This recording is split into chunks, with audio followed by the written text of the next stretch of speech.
Disclaimer: this story contains mature themes intended for adult viewers. Viewer discretion is advised. I didn't even realize I was doing it at first. His hand was resting beside me on the couch, warm, steady, and far too close. We had been talking about something ordinary, some small detail of his day, a moment he thought was funny, but my mind wasn't fully in the conversation.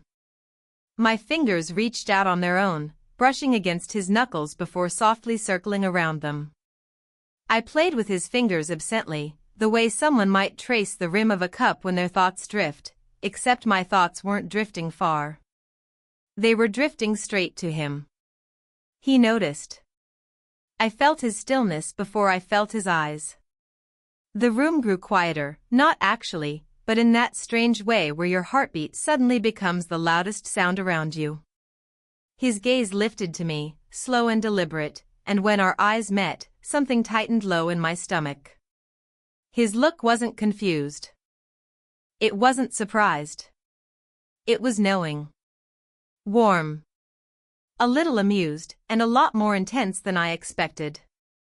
"You okay?" he asked softly, but the question wasn't really about whether I was okay. It was about why I was touching him like that.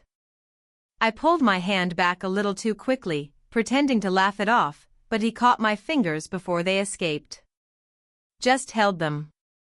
Not firm, just enough that I could feel his pulse under my skin. The air thickened in my lungs. My breath faltered.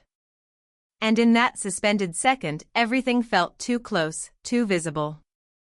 He leaned in just slightly, his shoulder brushing mine.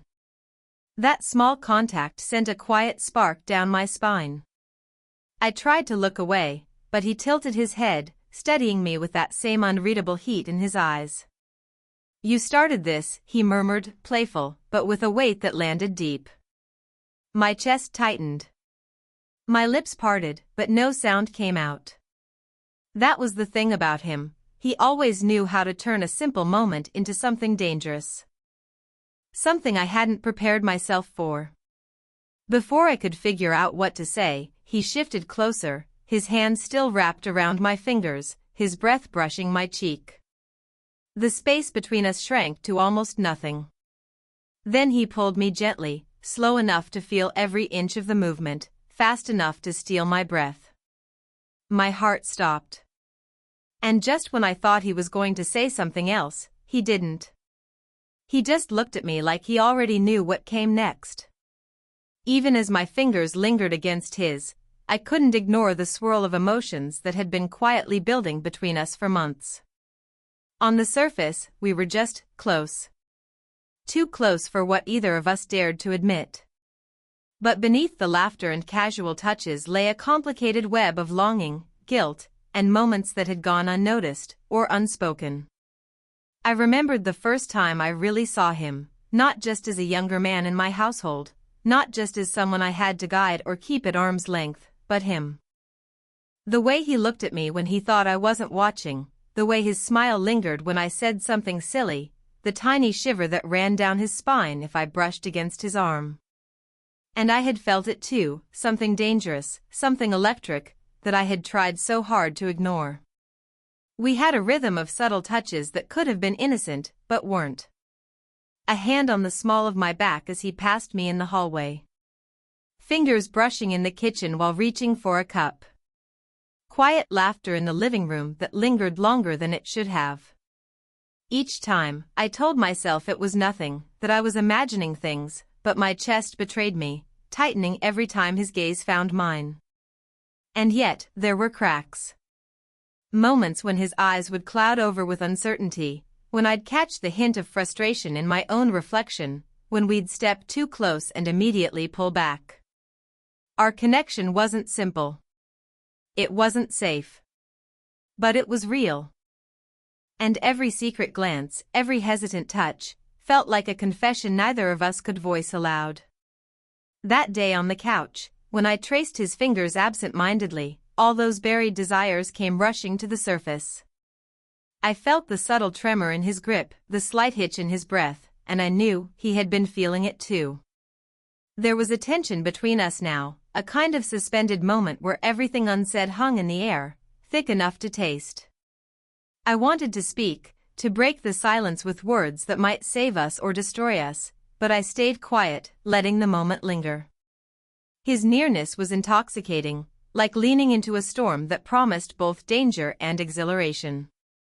And just as I started to let myself imagine what might happen, he tilted his head closer, his eyes holding a mixture of mischief and seriousness that made my pulse race. We didn't need words. We just sat there, close enough to feel each other's warmth, each heartbeat a quiet confession. Somewhere deep down, I knew we were crossing a line that couldn't be uncrossed, but the pull between us was impossible to resist. Every touch, every look, every hesitant brush of fingers whispered a story neither of us was ready to tell aloud, yet. The next evening, the air between us felt charged in a way that was impossible to ignore. He was sitting across from me at the kitchen table, pretending to scroll on his phone, but I could feel the tension radiating off him. Every now and then, his eyes flicked up, catching mine for a split second before darting away. My pulse raced with a mix of curiosity and frustration. Why did every glance feel like a challenge? I tried to distract myself with the dishes, but my hands shook slightly, betraying me. I caught myself imagining what it would feel like if he leaned closer, if our hands accidentally touched, if he spoke in that low, teasing tone that made my chest tighten. I told myself it was foolish, that I was reading too much into it, but the heat in his gaze told a different story. Then she walked in.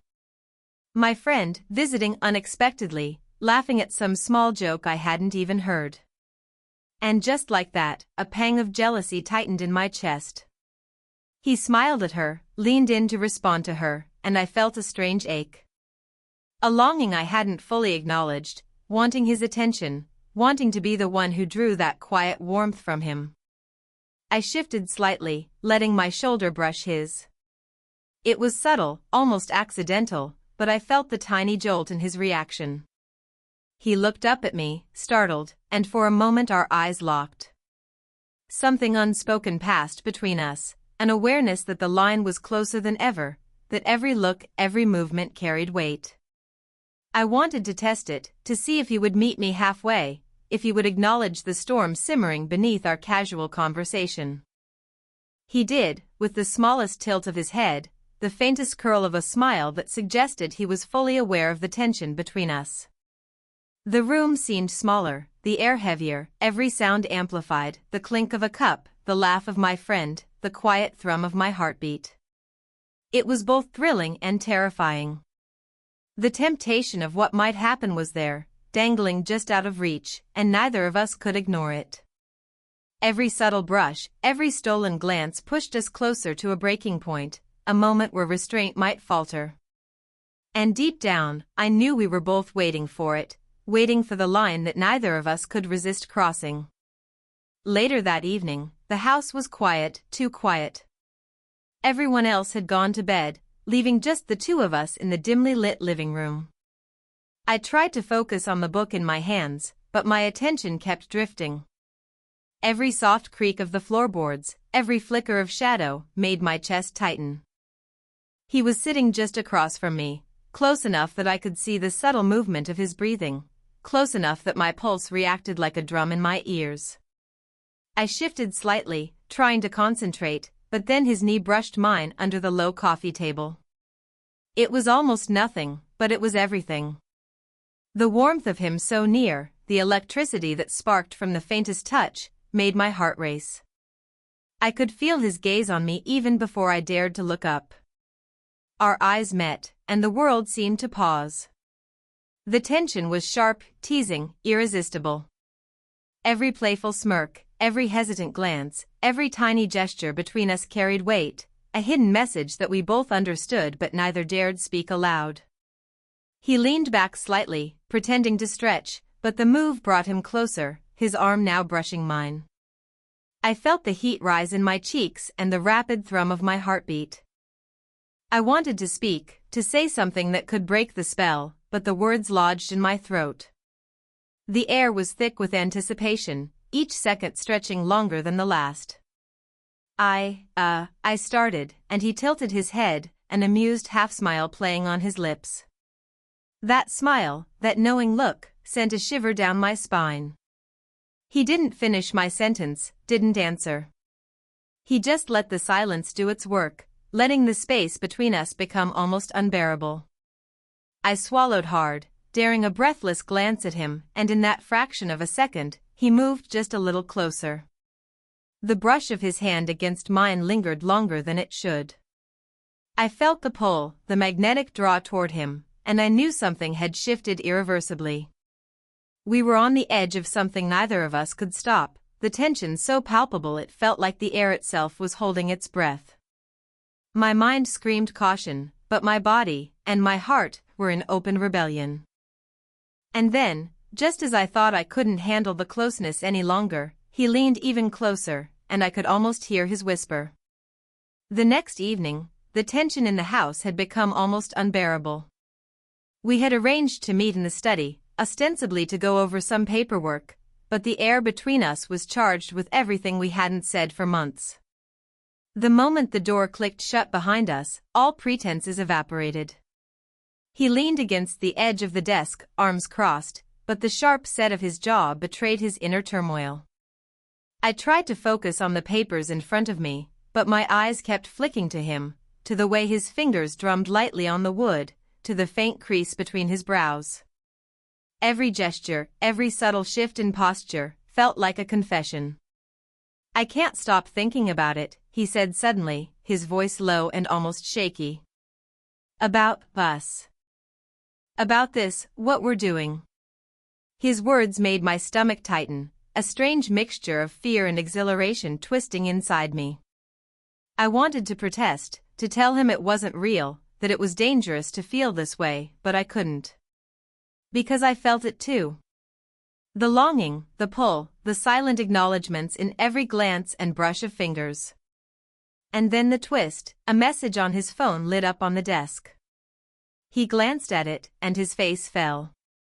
I saw it, a note from someone unexpected, someone I hadn't realized was involved. The betrayal wasn't physical, but it was enough to cut like ice. Someone had been watching, waiting, and complicating everything between us. My heart raced, but not from excitement, it was the sudden, sharp sting of reality pressing in.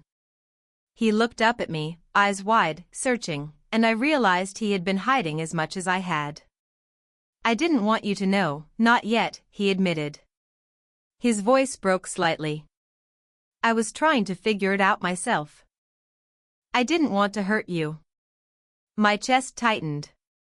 Anger, frustration, desire, and confusion collided in one messy, overwhelming wave.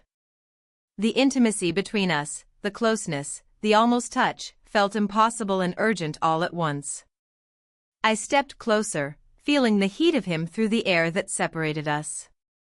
"We can't keep pretending," I whispered.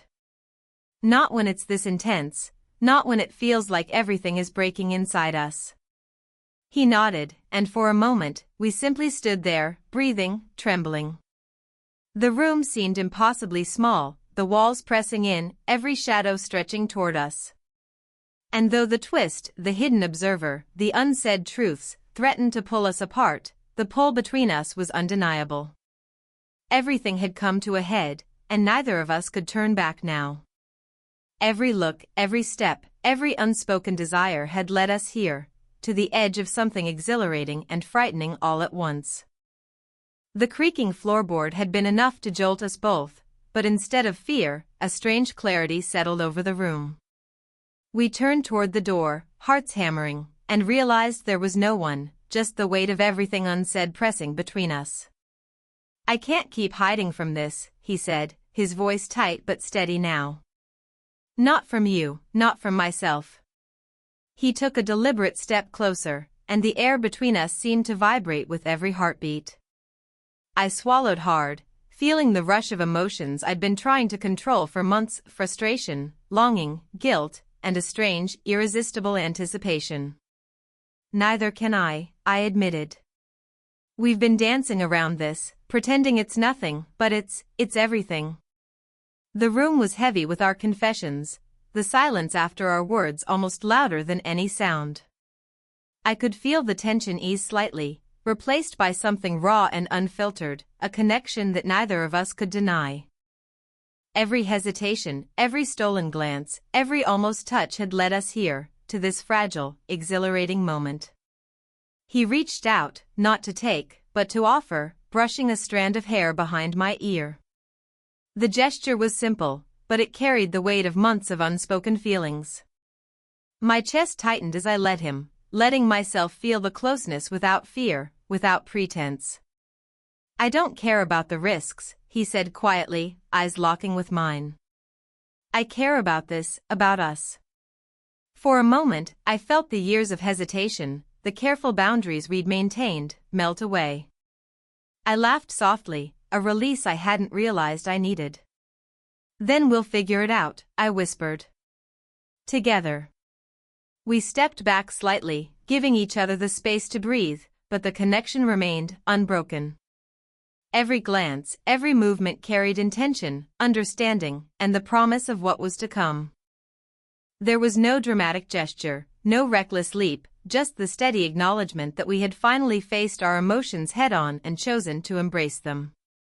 The room, once a place of tension and uncertainty, now felt warm, safe, and charged with possibility. The twist, the hidden messages, the moments of jealousy and temptation, they had all brought us here. And though the story wasn't over, though challenges and choices still lay ahead, the hardest part had been faced. We had chosen honesty, courage, and each other. And as we finally relaxed, the closeness between us was electric yet gentle, the anticipation of what could come next simmering just beneath the surface. We had survived the storm, and now the calm, filled with possibility, welcomed us. The house was quiet now, the kind of quiet that felt like it had been earned after chaos. We sat together on the couch, the dim light from the lamp casting soft shadows across our faces. No words were needed at first, the silence spoke volumes. My hand found his again, but this time there was no hesitation, no nervous energy, only warmth and certainty. He turned slightly to meet my gaze, and I saw the same exhaustion, relief, and longing mirrored in his eyes. We laughed softly, a shared sound that seemed to release all the tension we'd carried for months. The intensity that had once left us breathless now felt comforting, like a storm that had finally passed. "I've wanted this," he said quietly, his voice low and steady. "Not the drama or the chaos, just this. Being here with you." I squeezed his hand, feeling the truth in his words. "Me too," I whispered. "Everything else, the misunderstandings, the secrets, none of it matters now. We're here." He leaned closer, a gentle, deliberate movement, until our shoulders touched. The closeness was electric yet safe, a promise without words. My heartbeat slowed from its earlier rush, replaced by a steady warmth that spread through my chest. For the first time, I felt entirely seen, entirely understood. We spent the rest of the evening like that, talking quietly, laughing softly, sharing glances that needed no explanation. Each look, each gesture, built a bridge over the months of tension, teasing, and uncertainty. There was no rush, no expectation, only the growing awareness that we had found a bond stronger than hesitation or fear. As the night deepened, he tucked a loose strand of hair behind my ear and smiled, a mixture of mischief and tenderness that made my heart flutter. I leaned into him slightly, savoring the simple perfection of the moment. Every trial, every twist, every almost mistake had led us here, to a space of mutual trust, care, and undeniable affection. And though the future was still unwritten, we faced it together, bound by the kind of connection that could weather storms, survive mistakes, and embrace the joy of being seen. For the first time in a long time, everything felt right.